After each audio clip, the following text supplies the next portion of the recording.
Welcome, Dr. James Beckett, Sports Card Insights, here today with Tony Goza, local card shop owner in Durant, Oklahoma, and a new promoter, at least new to promoting card shows.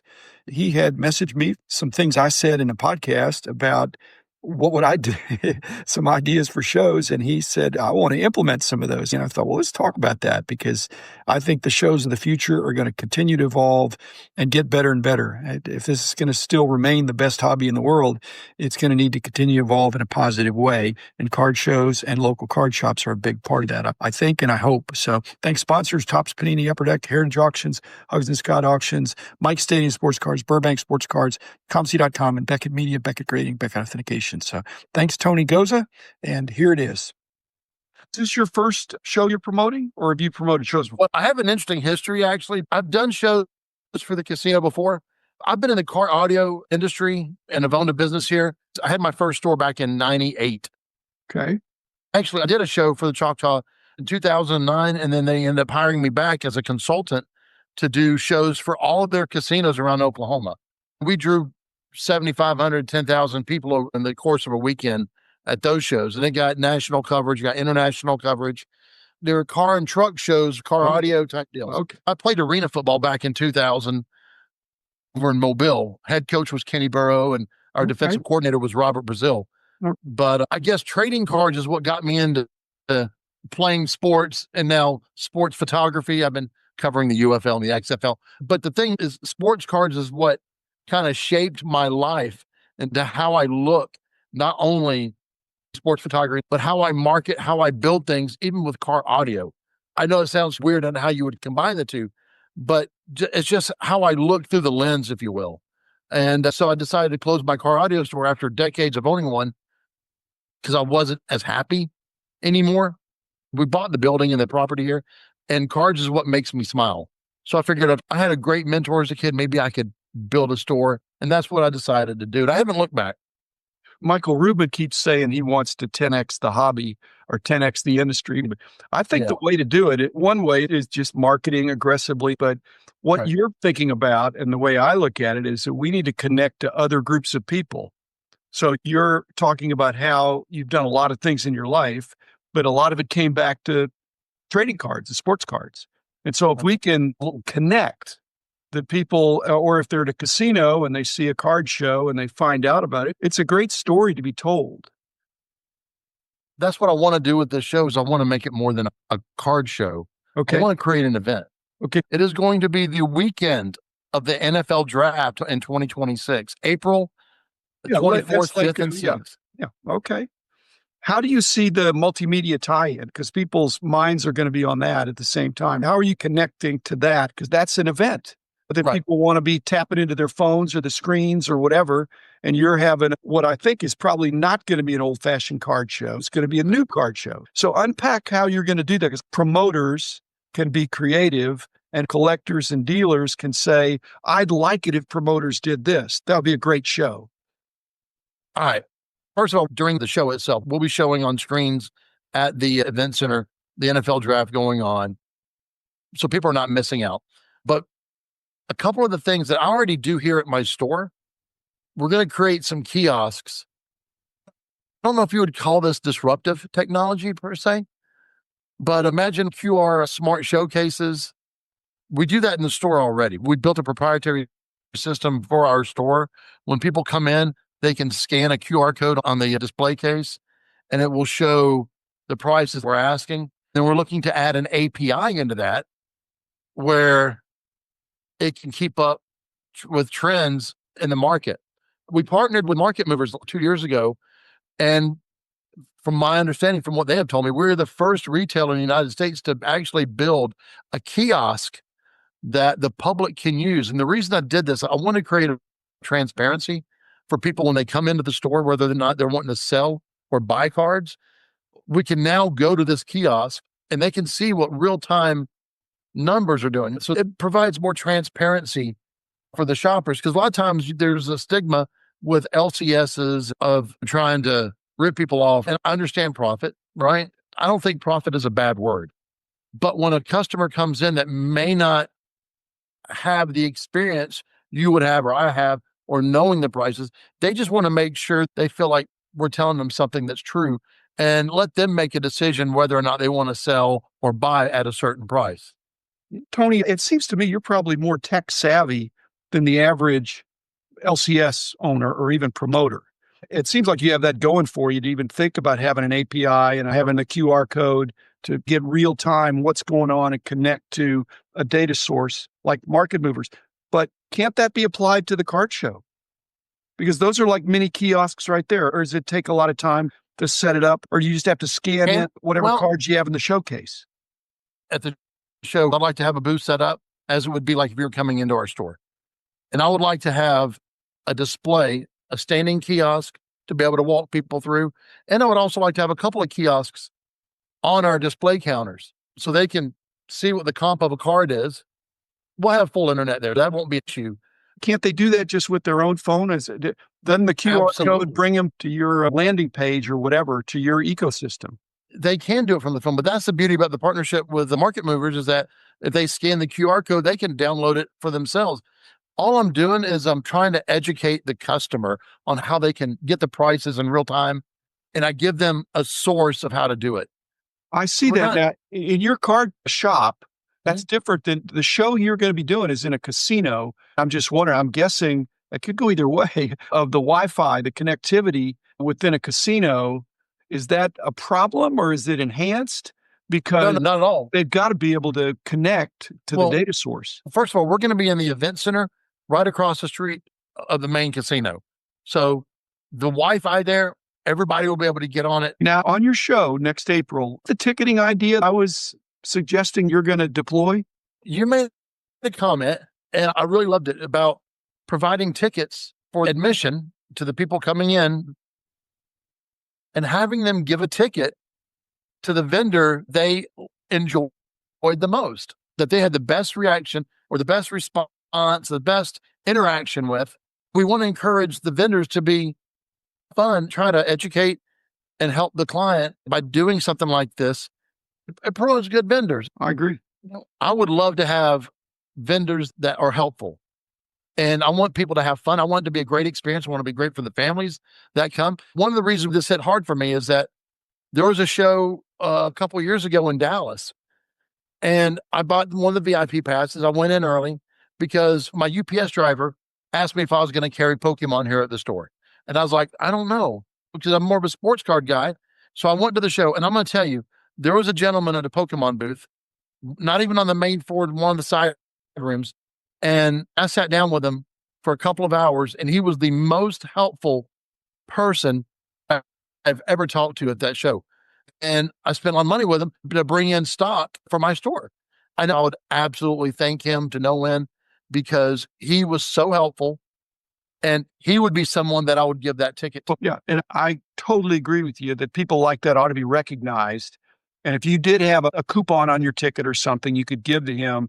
But what's the reward? If he gets a bunch of them, can he go to the promoter and say, hey, I was the most popular dealer? I would like to recognize that dealer on Sunday when we do other presentations and create some kind of prize package for that dealer. That dealer made such an impact on me. And then when I listened to your podcast and I heard you talk about that, then I was like, I wish that would have been something that I could have done for that dealer. If dealers are competing for who can have the best customer service, we can really grow this industry, because it sometimes goes the other way, that people will be dismissive if you're asking about something or they're too busy making change and counting $100 bills. I don't want to alienate other vendors. You're not giving demerits. You're recognizing outstanding customer service, not saying, hey, you were below average. No. Yeah. Anybody that is really above and beyond, I'd love for them to be recognized. I totally agree with you. Yeah. So that is absolutely something we're going to implement. Okay. I got an idea for you. And this is motivated by you being at the Choctaw Casino or across the street, whatever. Casinos give free rooms and free food to big customers. And I'm just wondering if somebody was a big dealer, a huge dealer that wanted to come to your show, or a huge collector that was going to spend big bucks. Because I know some shows have a VIP and an all access VIP, but if you're a whale You go to Las Vegas and you're known to them. You don't pay for anything. You're going to make my head big. It's going to inflate because I've already done that. That's something I thought about. And I've already implemented that into some of our vendor packages. But I'm also saying like a big customer, not just a big dealer. I wonder how we would surface those. Not that you're going to fly somebody from China, from Asia, but big spenders are all over the place. And when they come to a show, sometimes they could single-handedly make the show. I guess we'll have to get through this one to see how this goes. And that may be something we look at in the future. But I'm excited the fact you bring that up because I've already decided to do that with what we're doing on the vendors and the sponsors. All I know is shows of the future will not be exactly the same as they were in the 20th century or even 10 years ago. We're going to have more opportunity, which you could pull off is some kind of a digital virtual walkthrough of the show, of the showcases, which it's pretty easy to take video and some commentary and then put it out there so people can interactively purchase based off the virtual wandering, going through the showcases. That's a little bit trickier, but it's not impossible. No. You could have somebody put a virtual dollar box could be put online by rapid scanning, a feeder scanner of a bunch of cards. And if they're all $1, we've already done that with the store. It's not unrealistic. Well, that's what I'm saying. It sounds like you're tech savvy enough. Are these concepts that anybody could do and could be portable to the show of the future? An API that anybody could use, the programming interface where you put in your inputs and it files it digitally in your virtual table and search. One of my ideas is to do that at the show, but at our booth, because right now you can come to my store and if you want to look through vintage that I don't have on the show floor, then on your device, you can just scan the QR code that we have out there and you can look through our cards by player, by team, by date, year. You just type in who it is you're looking for. It might be something we could build to scale. I don't know. It's iterative. And I appreciate your bringing fresh thoughts to card shows, which largely do what they've always done. But now let me throw another thing at you. In this show, you've got a grid for where the table locations are going to be. I assume it's in a hall. Generally, it's rectangular. There's rows and aisle tables and wall tables. And usually the table locations are determined first come, first serve, or I want to be near the door, I want to be near the food or near the bathroom, or I want to be in the back, whatever they would say. I presume that's what you're doing, but what if table locations were based on merit? Were based on customer service? In other words, the closer to the front door are the more highly rated dealers who are evaluated by the collectors that come in. This guy had good quality merchandise. He had good customer service, good pricing. What do you think about that? That's absolutely doable. And the beauty about where we're located and the way our structure is, on our entrance, we have a huge foyer area where we're going to have a select amount of booths, tables available. And you can go either way around the seating into the main room. Now, my thought process was I wanted our biggest VIP. Let's just say we could get Beckett involved for grading, right? My goal for them would be a custom built booth for them, but have a spot for them in the front, but in the back, think of it as the milk aisle. Everybody wants the milk and you got to go through all these other booths to get to it. The beauty about this is that they're going to have such a huge space.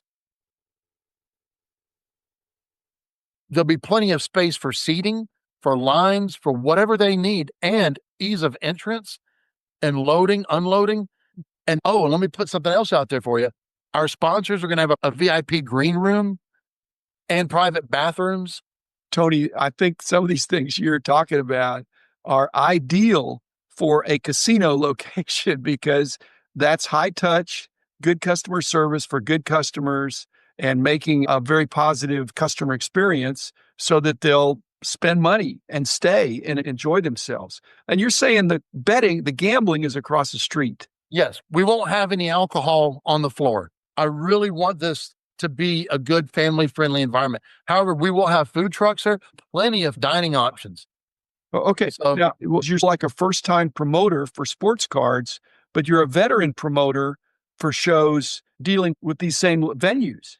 So you already know the ropes, because it sounds like some of the things you're getting from them are something a first timer would not be able to get or not even know to ask. I don't want to have a show that's so overwhelming for families to come in. I want there to be space. That's something else I picked up listening to you talk about the national. The booths were so tight together. I'm trying to come up with things I found successful with my other shows, other things that we've done. And that's what I want to implement. But I never would have thought about the ticket thing had it not been for you. Thank you for that. Well, there's tickets, but there's lanyards, there's badges, there's wristbands. The coolest thing, a collectible badge on a lanyard that was player identifiable, a collectible in its own right, and maybe had some attributes you could scan right there. Do you have any kind of an interactive collectible badge in mind? We're going to be doing badges, but the colors are going to coordinate, like with the casinos, their Onyx program. Our premier VIPs are going to have the Onyx colored badges. The regular vendor badges will have a ruby. General admission VIPs for the 3-day passes have silver badges dated. And yeah, we do plan on nice badges. Something else I was thinking about doing, and I want to try to do some local artist packs of cards. Look, it's not going to be the national. It's not going to be the one-of-one Trevor Lawrence floating around in packs. But what if we could incorporate local artists and create and build and package randomly cards to give out in swag bags or for the first 100,000, 10,000, whatever, however we do it. I really want to try to incorporate. The goal is to get local community tie-in. I encourage you to pursue that, but you need to walk a fine line there, because artists are generally okay with doing one-of-one kinds of renditions. Any kind of commercial mass production of something can get you in trouble. Yeah, and you may get some promo packs from Fanatics or Leaf or Topps or Panini or Upper Deck or somebody to pass out. Kyle Robertson's doing that, but it's with the permission of the player, appearing there as an autograph guest. No, absolutely. And I understand NIL, but we will target artists, and we're not going to ask forgiveness rather than permission. Okay. As long as it's very limited. And art, I think, is to be celebrated. And there's all kinds of degrees and types of art. The man in the house of cards is